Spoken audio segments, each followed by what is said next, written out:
The maitre d' recognized me immediately as my family, and I entered Le Marseille, the city's most exclusive French restaurant.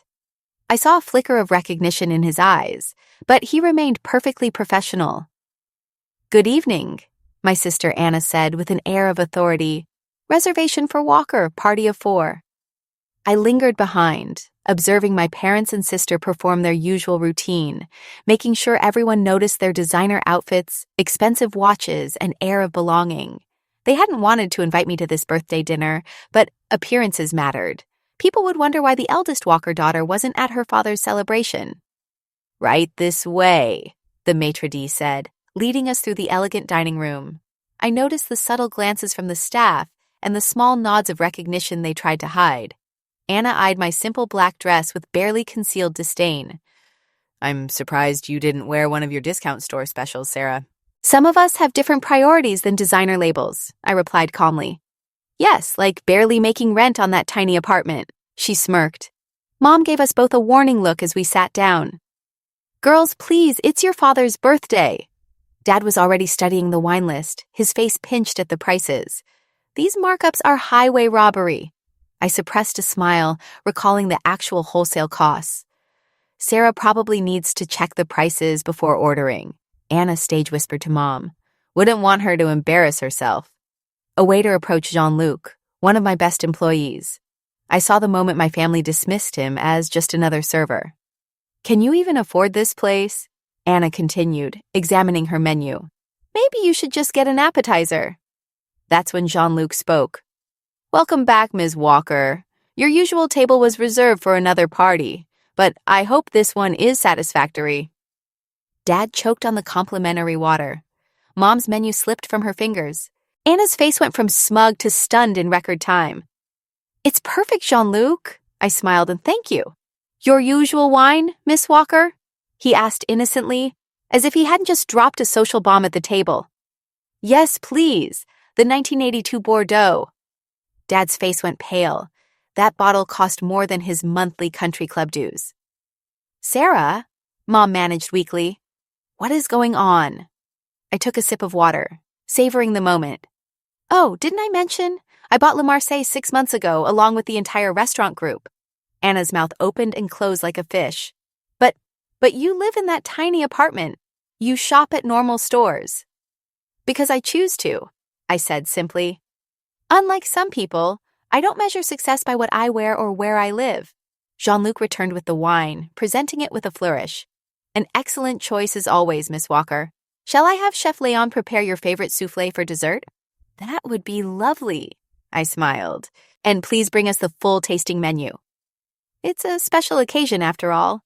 As Jean-Luc left, silence fell over the table, a kind of silence that comes when people realize they've been mocking the restaurant's owner. My phone buzzed, likely another update about the new location we were launching in London, but that could wait. Right now, I was going to enjoy watching my family process the fact that their poor daughter owned not just this restaurant, but the entire chain of upscale establishments they love to flaunt their wealth in. Sometimes, the best revenge isn't announcing your success. It's letting people discover it while they're busy belittling you. Dad took a large gulp of water, probably wishing it was something stronger. Anna was furtively Googling under the table, undoubtedly looking up the restaurant group's ownership. I just leaned back, picked up my menu, though I knew every item by heart, and smiled. Dinner was about to become very interesting. The tasting menu arrived, each course more exquisite than the last. Chef Léon was putting on a show tonight, knowing I was at the table. My family sat in uneasy silence, picking at their food, trying to process the new reality. Dad finally spoke, his voice strained. "How exactly did this happen?" I took a sip of the perfectly aged Bordeaux. "Remember that MBA program you refused to pay for? The one you said would never lead anywhere because I focused on restaurant management instead of finance, like Anna." He shifted uncomfortably. Anna suddenly became very interested in her foie gras. "Turns out there was a market for revolutionizing high-end restaurant operations," I continued. "My company now owns 32 establishments across 3 continents." Mom's fork clattered against her plate. 32, including Lucerne in New York, La Maison in Paris, and that little place in London where you celebrated your anniversary last year, I added casually. The one you bragged about getting impossible reservations for. Anna's face flushed. That's why they seated us immediately when I mentioned the Walker name. Indeed, I smiled. Though you really shouldn't be rude to the staff there. They tell me everything. Jean-Luc returned with the next course, a perfectly seared scallop dish not even on the regular menu. Chef Leon's latest creation, he announced. He'd like your opinion, Miss Walker, before we add it to the permanent menu. I could see Dad calculating the worth of my empire, the same man who told me I was wasting my potential on restaurants instead of joining his investment firm. The London location opens next month, I mentioned, sampling the scallop. We're already booked solid for the first 3 months. London? Mom's voice was faint. But you said you couldn't afford to join us for our London trip last summer. I was there, I replied, overseeing construction of my new restaurant.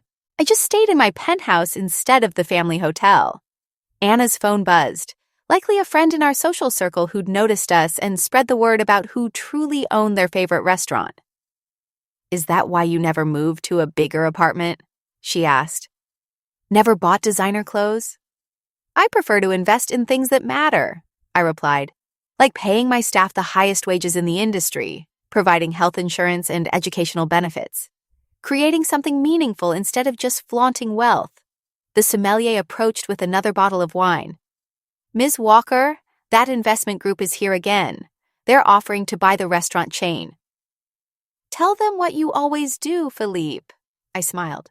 Not for sale at any price. Dad nearly dropped his glass. Investment group? Morgan Stanley, I said casually.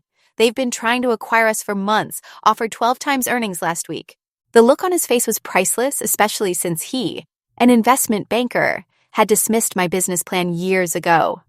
Mom leaned forward. Darling, why didn't you tell us? We've been so worried about you living so modestly. Because success isn't about showing off, Mom. It's about building something real.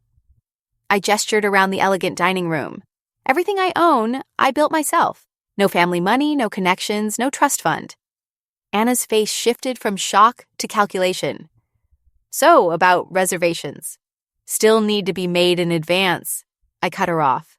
Your name doesn't guarantee special treatment anymore. In fact, I smiled sweetly, you might find some of our places mysteriously booked when you call. The dessert cart approached, offering Chef Leon's famous soufflé, paired with a vintage port costing more than Anna's designer purse. Happy birthday, Dad. I raised my glass. Consider dinner my treat, as it has been every time you've dined in one of my restaurants for the past year. Sometimes the best revenge isn't just owning the restaurant, it's letting them realize they've been unknowingly relying on your generosity all along. The port was excellent, almost as excellent as watching my family swallow their pride with their dessert. As coffee was served, the dynamic at the table had completely shifted. Anna's condescension was replaced by awkward flattery. Mom kept mentioning friends eager to invest in my next venture. Dad mostly sat in stunned silence, likely pondering the times he'd boasted about my sister's junior position at his firm, while dismissing my little restaurant job. Ms. Walker? Jean-Luc approached again. Chef Leon requests your presence in the kitchen when convenient. The London menu needs your final approval. Anna practically bounced in her seat. Oh, could I come? I'd love to see. The kitchen is for staff and ownership only. I politely cut her off. Health regulations, you understand. Mom tried a different approach. Darling, we must host a celebration. Imagine our daughter's so successful now. A restaurant owner? I'm finished. Funny how that wasn't worth celebrating when you thought I was just managing one place. The sommelier appeared with a folder. The wine list for London, Ms. Walker. And Mr. Thompson called about the Tokyo location. Dad's head snapped up. Tokyo. Opening next spring? I confirmed. Though I'm sure Anna can tell you all about it. She was just there last month, trying to use the Walker name to get a reservation at my Paris restaurant. Anna blushed. I didn't know the staff would tell me about every name drop, every time you were rude to my employees, every complaint about prices. I smiled. I know everything that happens in my restaurants. I stood, smoothing my dress, actually a handmade piece from a small Parisian atelier. Now, if you'll excuse me, I need to speak with my chef. But it's Dad's birthday dinner, Mom protested weakly, and I've paid for it, as I've paid for every meal you've had in my establishments. I gestured to Jean-Luc. Please make sure my family has everything they need. Add the usual gratuity to their bill. Their bill? Anna squeaked. Of course, I smiled. Just because I own the place doesn't mean everything's free. That wouldn't be good business, would it, Dad?